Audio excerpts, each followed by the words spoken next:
Kemal et Nihan sont très inquiets pour la disparition d'Azu. Ils ne savent où peut se trouver cette dernière. Entre-temps, la police arrive elle aussi chez Kemal. Ce dernier leur explique comment ils ont trouvé du sang à leur arrivée et qu'Azu Abla n'était pas là. De l'autre côté, Émir arrive à l'entreprise. Il retrouve son père galipé dans son bureau puis fait savoir à ce dernier qu'Azu est introuvable. Pendant ce temps, Kemal fait sa déposition en attendant l'arrivée du détective.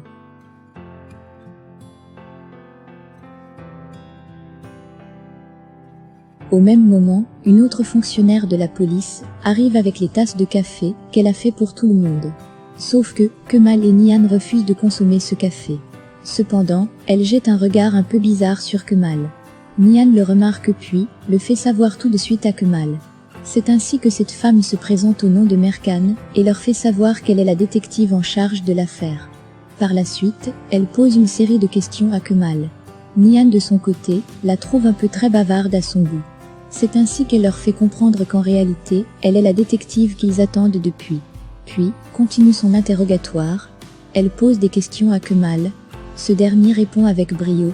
C'est ainsi que par la suite, elle fait comprendre à Kemal qu'il est un potentiel suspect. Puis, lui demande de s'en aller maintenant pour leur laisser poursuivre leur prélèvement.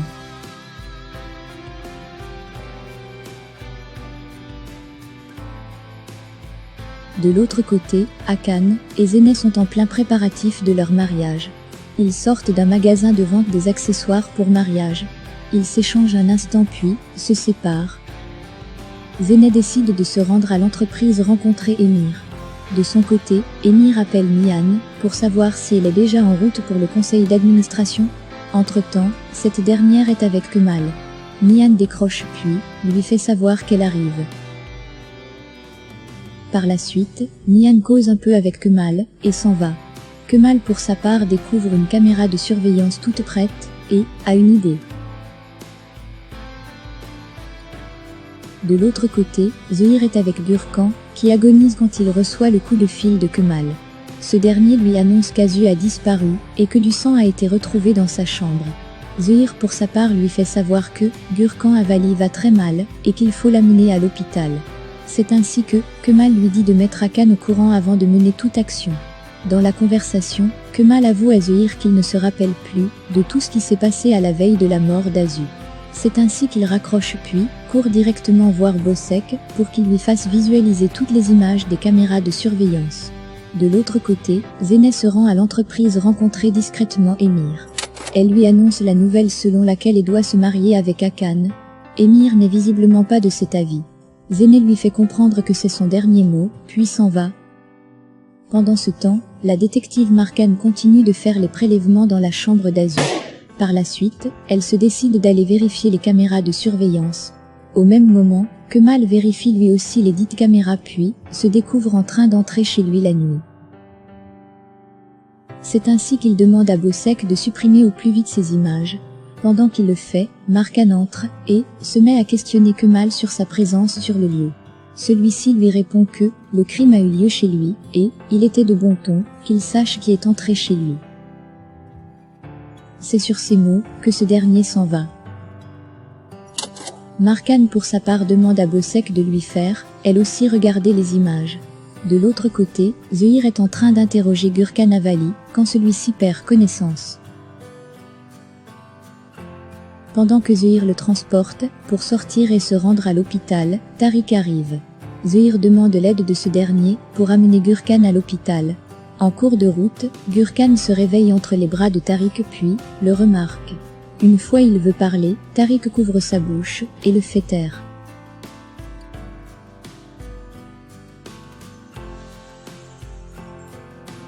Pendant ce temps, Merkan se décide d'aller annoncer à la famille Kozkioglu la nouvelle du décès de leur fille quand elle rencontre une voisine dans le couloir. Cette dernière lui fait savoir que Kemal et Azu Abla ont eu une discussion hier. De l'autre côté, Ehan Kanderli attend Leila devant l'entreprise. Cette dernière arrive puis, les deux tourtereaux se mettent à causer. Ehan Kanderli lui fait savoir qu'il a réservé un endroit magnifique pour eux deux. Il veut lui faire passer des vacances de rêve. C'est ainsi que les deux se séparent. Leila promet d'appeler ce dernier, une fois la réunion du conseil d'administration sera terminée. Une fois celle-ci partie, et en reçoit le coup de fil de Kemal. Celui-ci lui demande son aide, et veut le voir tout de suite.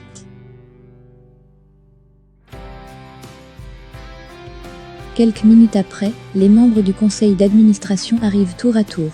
Pendant que Nihan demande à parler un instant de quelque chose d'important avec Émir, la détective Markan arrive puis leur fait savoir qu'elle veut parler à Galipé, Émir et Nihan Kökçeoğlu.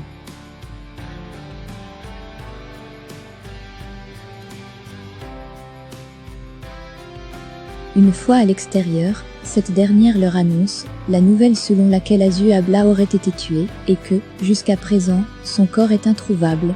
Émir et son père sont totalement abasourdis. Plus loin, Kemal est au bord de la mer. Il essaye de se souvenir de ce qui s'est passé à la veille chez lui. Entre-temps, il est rejoint par Rehan Kanderli. Pendant ce temps, Gürkan Avali est déjà sous perfusion à l'hôpital. Zühir profite pour questionner Tariq sur ce qu'il est venu faire dans son atelier. Ce dernier lui répond plutôt qu'il est venu chercher son frère Kemal qui était introuvable. Zühir pour sa part profite pour appeler Hakan pour lui tenir informé de ce que Gürkan Avali est à l'hôpital. Au même moment, Émir mène son père question pour lui de le calmer un tout petit peur. Par derrière, la détective Markan cause un peu avec Nihan. Elle lui fait comprendre que tout converge vers Kemal comme étant le principal suspect. Nihan pour sa part essaye de défendre Kemal comme elle peut. La détective Markan renchérit en faisant comprendre à Nihan qu'elle-même ne croit pas que Kemal puisse être le meurtrier d'Azü Abla. Au même moment, Galipé s'en prend physiquement à Émir, l'accusant d'avoir tué sa sœur. Chaud qu'Émir réfute totalement en lui faisant comprendre qu'il ne peut pas tuer sa sœur de la sorte.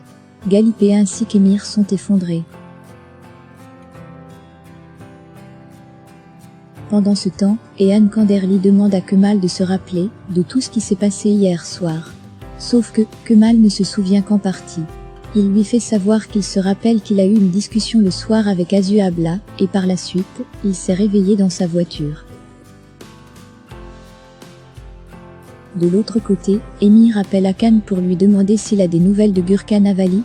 Hakan lui répond que celui-ci est à l'hôpital, et que lui-même est sur le chemin de l'hôpital en question.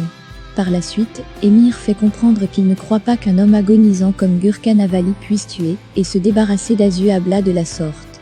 Il pense que Kemal pourrait être le meurtrier. Galipé n'hésite pas à dédouaner Kemal. Pendant qu'il cause, la détective Markan arrive accompagnée de Nihan. Elle veut poser quelques questions à Émir. En effet, elle veut savoir où était ce dernier hier et à quand relever sa dernière rencontre avec Azü. Sauf que celui-ci donne des réponses, mais n'hésite pas à rejeter le tort sur Kemal. Nihan présente sur place essaye à chaque fois de défendre Kemal. Par la suite, Émir déclare qu'Azü Abla a récemment loué un appartement car Kemal ne voulait plus vivre avec elle vu leurs problèmes. C'est ainsi que la détective demande l'adresse de l'appartement en question puis se décide de s'y rendre.